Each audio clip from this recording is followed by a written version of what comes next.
What is going on, you guys? Welcome back to the channel. Right now we're about to head over to a car meet hosted by the homie Manny. The homie Eric from Mock Films invited me a few days ago, and I figured since we're back in the town, let's just get back into the groove, hang out with some friends I don't see too often. And he actually just got his car tuned a couple of days ago while I was in SoCal. It's an all-motor K24 making 260 plus. So I want to check out his car and see what this all-motor life is about. The KRX is all warmed up. I noticed that there's a puddle of oil underneath the car, and I'm pretty sure that's from the oil pan to the timing chain cover. When I did the head gasket a couple of years ago, I might have not fully sealed it. It has been drizzling throughout the last 2 or 3 years, and I need to address that soon.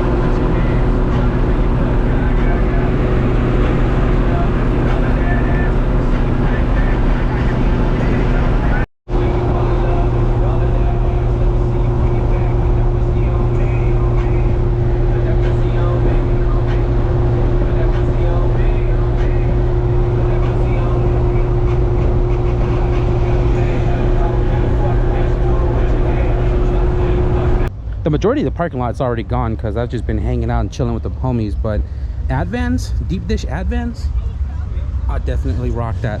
All the skylines took off though, so I'm kind of sad about it. Hey, you pull them out right here? Oh man.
That was like a 10-15 minute starter change on Carrie's new TSX. If you guys remember, I did that CRV full maintenance. He got rid of the CRV and now he's driving a TSX on CCWs on top of that. Sheesh, Carrie's extra fancy, dog. But he didn't show up today because his starter took a dump. So while we were at the meet, the parts store was right there. Yes, sir. Grabbed the starter, swapped it out, and now it's running again. Yeah, phone it off. This is one of that guy that like goes to all the meets and everything, already knows what he has in the car, but he pops his hood anyways. Even when it was stock, he pops his hood anyways. But this is the homie Eric, Mock Films. You guys probably have seen him many and plenty of times before, and he actually just got a whole new setup done and tuned in the whip. So he's been kind of keeping me in the loop of this motor he actually purchased a little while ago, right, from Ryan. So he bought it from the homie Ryan, and it ain't no stock motor. This is a 2420 mile built 2420, right? It's got stock rods, RS machine type R pistons, right? Mind you, 24 block. And then it's got a built head, ported manifold, and most of the time this is how you know it's a ported manifold. This is an RBC cut, ported and re-welded back together. It's ported on the head, ported on the manifold. It has what is this, RDX starter body? Yeah. This is an 84 mil. 84, no mames. 84 mil throttle body. It is drive-by-wire as well too. It does have some big tube and 2 1/4 exhaust system. This thing just got tuned. Yeah. It's just got tuned, and it's on pump gas, by the way. Originally this was supposed to go E85, but the tuner recommended to keep it 91, and I still don't understand why. When Ryan had this car, it made 290. 290. Yes, E85. on E85. So he's on pump gas, and you just dynoed the day that I came home from LA. What did it make? Made 265 with 200 torque. 265 and 200 torque.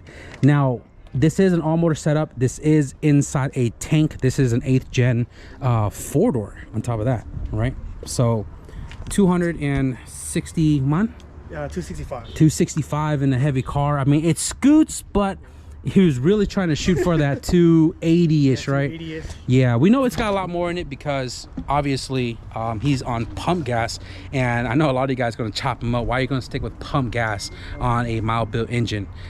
If the tuner says so, we're going to run it. If you think it's safer, but you also don't have the pump to run the E85, no. Right? Yeah, so aftermarket pump that these cars use. yeah, and he's got to like figure out the whole basket system and all that. But you do plan to try to get it back to the dyno? Yeah, for sure, next year for sure. Yeah. We want to aim for more power. And the biggest hassle in this car, and I know some of you guys might agree to this, it's on K-tuner. K-tuner. It's on K-tuner. K2. Yeah, right off the rip, I already told him from the very beginning the K-tuner and the upload situation. And what was the most headache over there? It takes forever to upload. It takes about like 3 to 5 minutes for each upload in their sequence. If you mess it up, you got to do it all over again and all that. So the dyno session didn't take too long, mind you, and the car ended up still making 265 on pump gas. He planned to go back with the fuel pump. He is getting Flash Pro. Yes, Flash Pro. He's getting Flash Pro. He's going to go E85, and he's going to shoot for that 280. The car runs really well. The engine actually came from the homie Ryan, which he had in his car, and you guys worked together. Yeah, you got a good deal on it. So my guy really wanted to be about that all motor life, man. I'm going to say it. You got gapped by stock K24 CRX. No, part of weight difference though. I make 230, he makes 265. His car weighs probably twice the weight of mine, and he had 2 people in the car. And we just did a little friendly race, and it was hard on the freeway though because we couldn't get it down to 3rd. Granted, there was a lot of cars, you know, we were in Mexico doing this safely, and 3rd gear with the Z3. We both have Z3 LSD transmission. Oh shit. Yeah, so it was like super hard to get in 3rd because the RPM just went, oh, we were doing that head bobbing. Yeah, sure. And he didn't have a horn, I didn't have a horn. We just kind of like, I guess one went and one followed, and it was a pretty good run. I did miss 5th gear a couple of times, and I'm not gonna lie to you guys, man, after I driven with the hybrid racing shifter in my blue all-wheel drive car, that has to go. I missed 5th gear so hard. I'm not blaming the shifter. It was definitely a driver's mob because I didn't even know how far we were gonna go. So I threw it in 5th anyways, and because the throw was so far, I missed it. That's all me. But anyways, just want to show you guys the homie Eric Mock Films, I guess, new setup in this. So you guys seen this car before, but it's got a whole new engine. It's a mild built 2420, and you know, hopefully get this thing dialed soon so we can go rip it up somewhere, huh? Yes, sir. Yeah, I know he wants to track it, so maybe we'll have to like take this guy up to the mountain on Highway 9 or something. You know, I don't know, you ready for Highway 9, huh? You know, I don't know. You know, you're gonna have to dial your suspension in a little bit and get some nice tires before we go up to that mountain, because if you guys know Highway 9, you got to be very careful. But anyways, the sun's starting to set. Their dinners is all done. They're all about to head inside. My nephew had made pot roast back home, so I'm about to head back over there, and I'm not sure what I'm gonna do in the garage. I kind of want to cut some pies, but I guess we'll figure it out when we get back. So we'll see you guys in a second. All right guys, so we're back home now, and I'm not gonna lie to you guys, missing those 2 5th gear pulls, I'm a little ashamed of myself. Now mind you guys, the car has the Max Pinion Rod billet shifter box, that guy right there, and that has been in the car since I built this thing 5 years ago, and I've never really had a major issue with it. I've threw it on the drag strip, I've threw it on the circuit racing at Sonoma Raceway, and been daily now 5 years without any again, major problems. But after missing those 2 gears, I want to adjust the shifter box. One of you guys commented on the previous videos about taking the shifter box off and adjusting the screw in the bottom to get rid of those slack. So I want to show you guys how much play it has when it's in gear. So right here, first, sloppy, second, sloppy, third, sloppy, fourth, sloppy, fifth, sloppy, sixth, sloppy, reverse, sloppy. Somebody said to adjust the screw underneath. I'm gonna find out right now what screw it is to see if we can try to fix that. Like I said, it's never been a problem to me, but after missing those 2 gears, I definitely want to switch over to hybrid unit. I do still recommend this shifter box as a budget setup because it's literally like $99. If you don't have one or can't find an OEM unit or just like the look of the billet, 99 bucks, you can't beat it. I've thrashed on this thing for years without major issues, but I know a lot of you guys are still gonna hate on the shifter box, but it is what it is. And right now I'm gonna go ahead and pop the console off, take out the cables. I'm gonna take the shifter box off the base plate, which is just these Allen screws, so I don't have to go underneath the car, but pop it off and figure out what screws I need to adjust.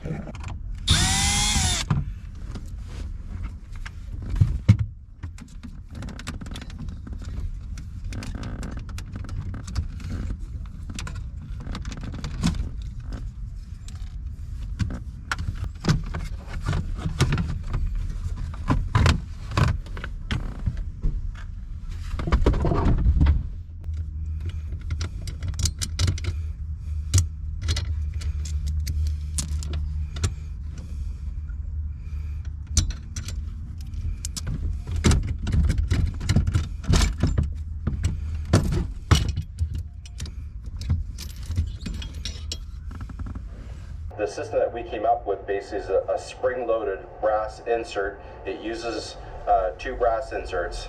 So basically when it's sitting installed, it sits like that there, right over like that. It's captured in our box there.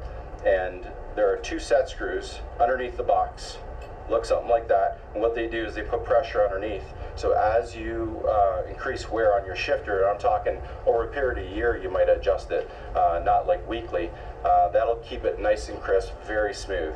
I'll show you here on the box underneath where the set screws are, right there. These are all preset before we shift out the box, so it's nice and tight, nice accurate feel. As you can see, there's no play whatsoever, so it gives you total accuracy. Again, so I have a lot of side-to-side movement, even without actually moving the shifter, right? That's what I'm trying to get rid of. And according to the video, it's these 2 Allen keys right here that is secured with, like, I don't know, it looks like an 8mm or something. So when you adjust it up, it's supposed to tighten it up, I guess. So let's go ahead and try that. I'm gonna measure this really quickly. The Allen sticks out at about, I want to say, 1/4 of an inch. So this sticks out 1/4 of an inch. Based off the video, their units come already set all the way in.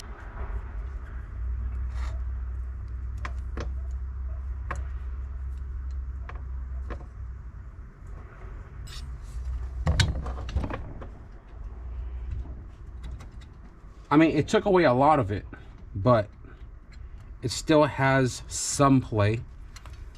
And I feel like this thing is already bottomed out. Let me take out the nut, see how far we can actually adjust it in.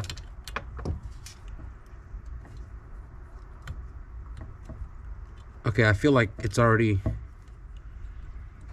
bottomed out, I think. These guys are all just mounting points for the actual billet mount itself. So these guys are not adjustable. It looks like it's just these 2 right here, and it's all the way in. Hopefully it makes a difference. I mean, it feels tighter for sure, but there's still a lot of slop. I don't know if it's like, let me see if I can just hold this. Yeah, there's still movement. Very slight, but hopefully it's an improvement of some sort. This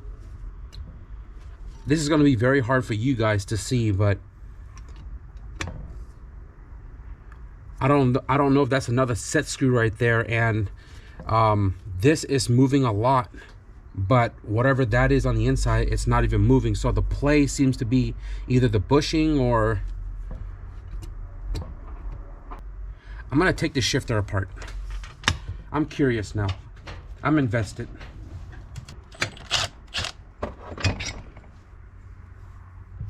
This is a little tricky because these two are tied in together, but they're two separate units. So if I take it apart, hopefully I know how to put it back together. I see a lot of springs in here.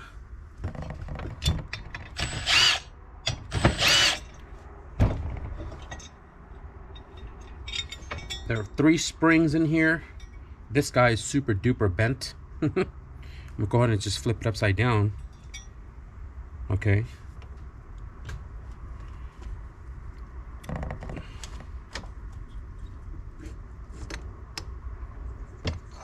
Oh shit.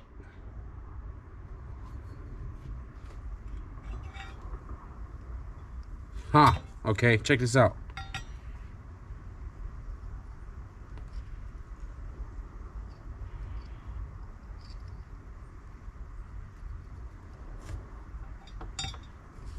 So this is what I was talking about a minute ago. I can see that this thing is moving, and this guy on the inside is also moving. So if you look at the pivot arm, the side-to-side motion, yeah, I think that might be my problem right there, boys. Look how loose that is. Can you guys see that side-to-side motion right there? All right, so let's go ahead and pop this guy off real quick.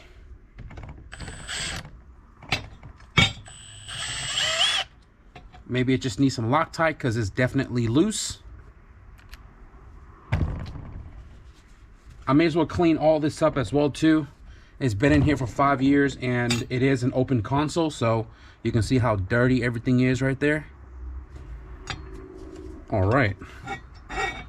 Okay. Okay. Hopefully, guys, this fixes my problem.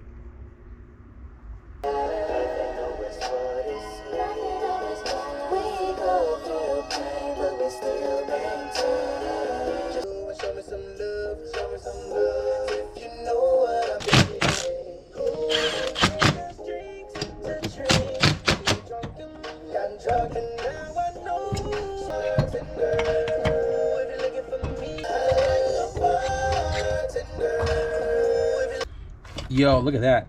9-day difference for sure. And that little movement is moving with the arm. Before, the arm wasn't moving, and this thing had a lot of slop. Look at that. All right, let's go ahead and get this thing put back into the car and see how it feels.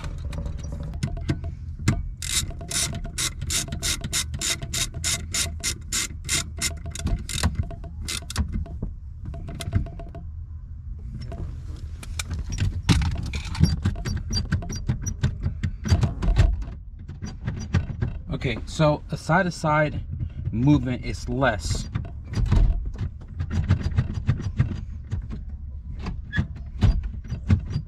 Definitely less, but there is still some motion.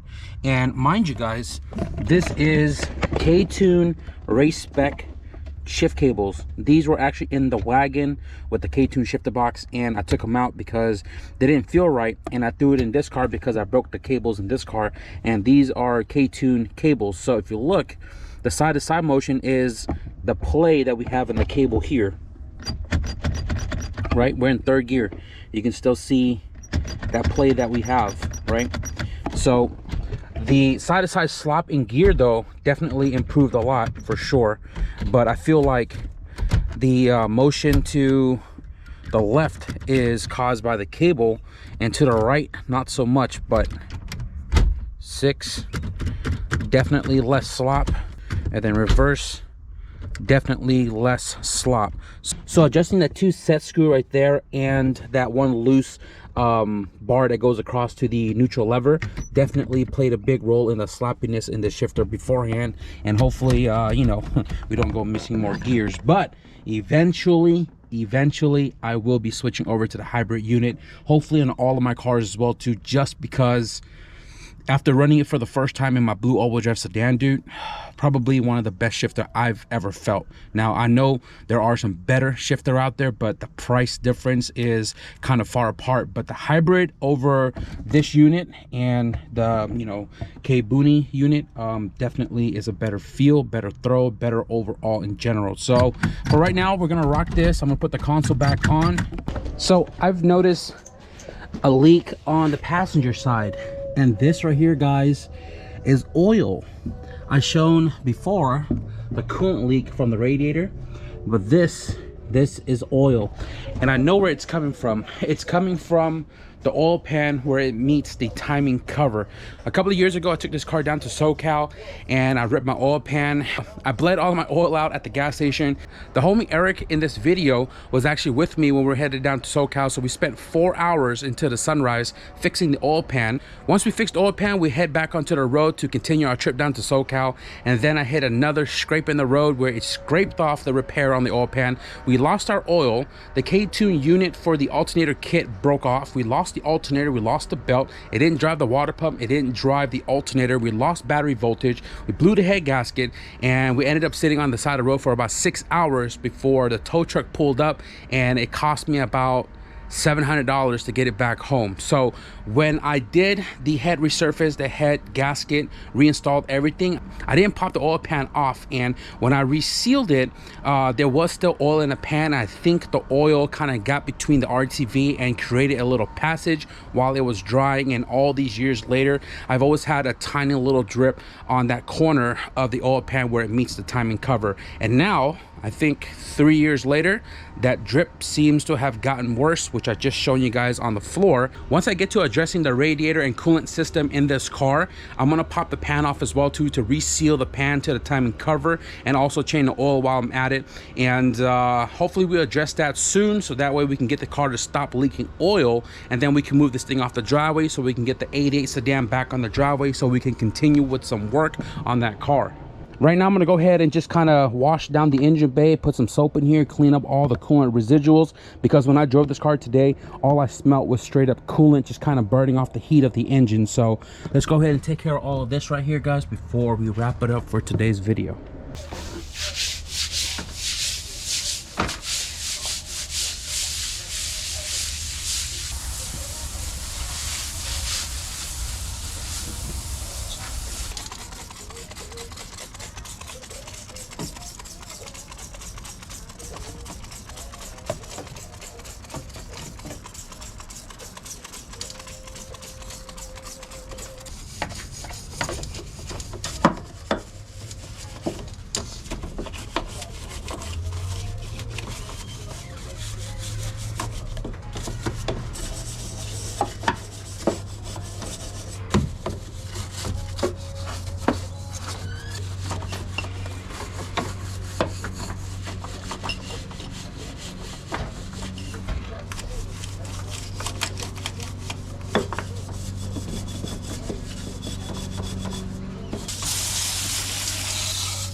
So I was on the phone with my homie Nomis for about an hour and a half, just kind of catching up, and the sun has already set it.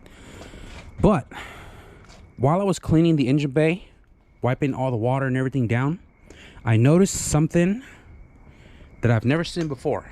But for the EF guys, this is a common thing. And I've now actually gone through 2 of this with my red all-wheel drive CRX and also the Civic wagon. So while I was wiping all the water down behind the firewall and the towers and everything, I noticed that my subframe is freaking completely bent.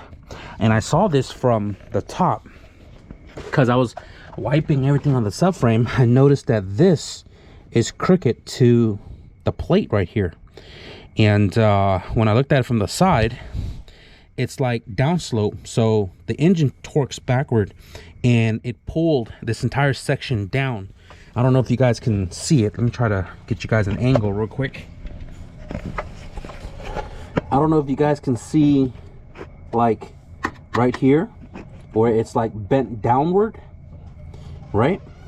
And then on top of that, right here the gap is freaking large. So I don't know if I can try to get the camera down here a little bit. It's freaking bent downward. This whole entire lip on the subframe is bent downwards. I bought this mount secondhand, so I don't have that tab that comes right here that you got to weld on. And it looks like, oh yeah, dude, look at this side. Look at that folded lip right there. That should be like folded up like this, not down like that. So it looks like the subframe is going to be added to the list to repair. If you guys remember on the wagon, I pulled it out and I plated it with a 1/4-inch plate. On this car, I think I'm going to try to do it in the car. I'm going to pull this plate off, straighten it out, and then I'm going to try to pull the lip up as high as I can, and if need to be, I'll plate it again and then put the bracket back into place. With this right here bowing downward, it's actually altering my axle angle. Although it's not really touching the fork right now, it definitely does alter the axle angle. So this is something I'm gonna have to repair, because you know, I hate to know that it's messed up, even though it didn't really affect the way this car drove. Literally just drove it 1,000 miles, but it is bent, and this bushing looks like it's all tweaked as well too, because of how twisted it is. So I might have to get new bushings for the wishbone as well too. But you know, it is what it is. It's a common thing, and it's not like new to me. I just gotta, you know, see if I can try to fix it in here, because I would hate to pull the whole subframe back out of the car just to repair that. We have a lot of space, so I'm gonna attempt it first, and if need to be, I'll just pull it out. Add that to the list, on top of the fan, on top of the radiator, on top of the temp sensor, on top of the oil pan reseal and all that stuff. I mean, you know, it's wear and tear stuff for cars like this. So as far as this video goes, man, we're done with this car for tonight. I'm gonna set you guys up on the workbench over there, because this package just came in and it's pretty heavy. Before I dive into the box right here on the floor, guys, while I was hanging out with the homie Eric, he gifted me a couple of parts from his build that he's no longer using. He gave me a Walbro 450 fuel pump, which is brand spanking new from TI Automotive. If you guys didn't know, they changed, but he gave me a fuel pump because he is not running it in his car. Granted, he tuned on pump gas instead of E85, and it's kind of a little intricate to try to modify a Walbro 450 into the basket of the 8th gen, I believe. I think it's the same for like the RSX and the Elements and stuff. You got to do a lot of mods to make it work, even though we did it on the Element. Eric, you didn't watch the video, but he gifted me this fuel pump because he's not going to be needing it or using it for quite some time, and he figured I can use it. So big shout out to him. Gave me a brand new Walbro 450 fuel pump along with the install kit right here. Definitely going to put this in use for sure. On top of the fuel pump, he also gave me a Skunk 2 K series throttle body. I don't know if this is a 72 or a 74. Let me measure it real quick. I also have a 70 mil throttle body in the KRX, but it's a B series throttle body. What I'm going to do with this throttle body is we're going to do some testing with it. We're still going to keep it 70 mil, but what I'm going to do is I have another eBay Pro Series intake manifold. That's the same one as in the KRX, but I'm gonna cut and port it open. I'm gonna run this on that manifold, so when we go to the dyno, we're gonna retune the KRX with the current setup the way it is, and then we're gonna pop off the manifold, put the ported one on, and see how much gains we can get from the same manifold but a ported version, and kind of just do a comparison with that. So Eric, big shout out, thank you for the throttle body and the fuel pump. Definitely gonna put both of these to use real soon. Open up my toolbox right here. Let's go ahead and dive into the Amazon package. Okay, this thing has got some weight to it, and it doesn't say how heavy it is, but trust me, it's pretty heavy. Be sure to cut away from yourself, not towards yourself.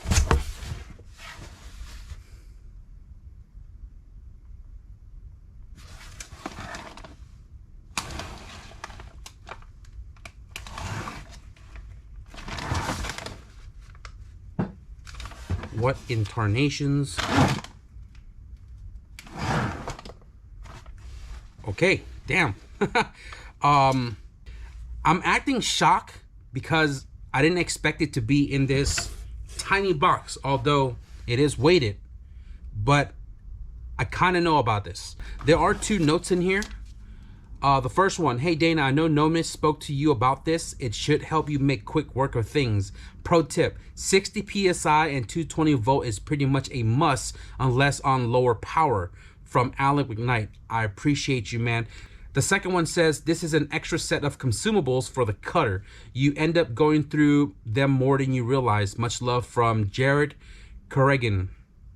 I'm sorry if I butchered your name, but from Alan McKnight, I appreciate you for sending this over, and I also appreciate you asking permission through the homie to send it to the pad instead of the PO box.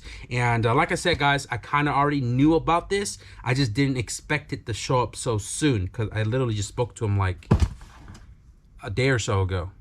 But guys, let's go ahead and take this thing out of the box real quick, and want to give a big shout out to freaking Alan for sending this thing over, because I appreciate y'all for paying attention.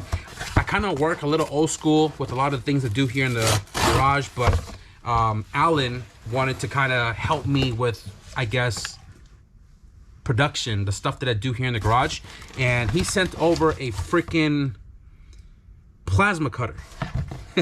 He sent over a freaking plasma cutter, guys. Professional cutting machine, cut 50, 115, 230 volt IGBT inverter, dual voltage. This, guys, is a freaking plasma cutter. I think Alan might have watched the mid plate video where I was cutting that thick plate with a grinder cutoff wheel, and he was saying to the homie Nomis that, you know, he enjoys watching the content and everything, but, you know, seeing me like literally cutting a thick plate of grinder wheel is kind of sketch sometimes, because you can explode them suckers, or you can run through the consumables really quickly, where a plasma cutter will probably knock it out way faster, a little bit more safer than a grinder cutoff wheel. Big shout out to freaking Alec McKnight. Thank you for sending over a plasma cutter. Thank you for being very considerate instead of just sending it to the house. But we got a plasma cutter, guys. I think we're gonna make a video on unboxing this thing and really learning and putting this thing to use to see if we can make the production here in the driveway a lot easier when it comes to cutting anything as thick as 1/4-inch plate of steel. And then the consumable parts, he said that you're gonna go through this a lot more than you think. I'm not entirely sure what this is.